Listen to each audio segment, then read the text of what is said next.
દિવસની ભવ્ય ઉજવણી કરવામાં આવી।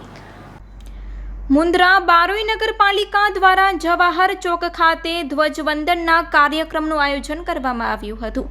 79માં સ્વતંત્રતા પર્વ નિમિત્તે જવાહર ચોક ખાતે શાસક પક્ષના નેતા ધર્મેન્દ્રસિંહ ઝાલાએ ધ્વજ ફરકાવ્યો હતો અને સર્વે દેશવાસીઓને સ્વતંત્રતા દિવસની શુભેચ્છાઓ પાઠવી હતી અને નગરપાલિકા પ્રમુખ રચનાબેન જોશીએ પણ સર્વે દેશવાસીઓને સ્વતંત્રતા દિવસની શુભેચ્છાઓ પાઠવી હતી।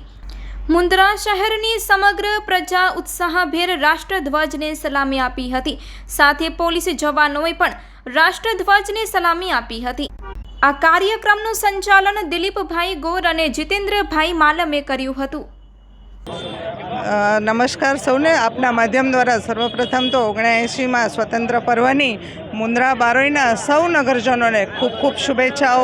તેમજ આજે મુન્દ્રા બારોઈ નગરપાલિકાના સત્તાપક્ષના નેતા ધર્મેન્દ્રસિંહભાઈ ઝાલાના વરદ હસ્તે અહીંયા રાષ્ટ્રધ્વજને જવાહર ચોક મધ્યે સલામી આપવામાં આવી। સાથે આ 15મી ઓગસ્ટની ઉજવણી આગલા દિવસે પણ પૂર્વ સંધ્યાએ એમની પણ ખાસ ઉજવણી કરી, જેમાં મુન્દ્રા બારોઈ નગરપાલિકા દ્વારા તિરંગા યાત્રાનું પણ ભવ્ય આયોજન કરવામાં આવ્યું હતું। અને સાથે આપના માધ્યમ દ્વારા જ્યારે ઇતિહાસ અને ધર્મ એટલે કે ઇતિહાસ એટલે કે આજે 15મી ઓગસ્ટ સ્વતંત્રતા પર્વ અંગ્રેજોની ગુલામીમાંથી ભારત દેશ મુક્ત થયો ત્યારે વીર ક્રાંતિકારી વીર પુરુષોને સત નમન।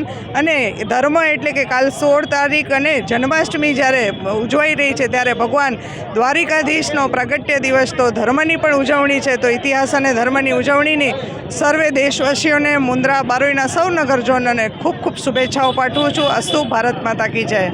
સૌપ્રથમ આપના માધ્યમથી 79 સ્વતંત્ર દિવસની સર્વે મુન્દ્રા નગરવાસીઓને શુભેચ્છા પાઠવું છું। તેમજ આવતીકાલે જન્માષ્ટમી છે, એ પણ જન્માષ્ટમીના નિમિત્તે ભગવાન દ્વારકાધીશનો પ્રાગટ્ય દિવસ છે, એમની પણ હું શુભેચ્છા પાઠવું છું।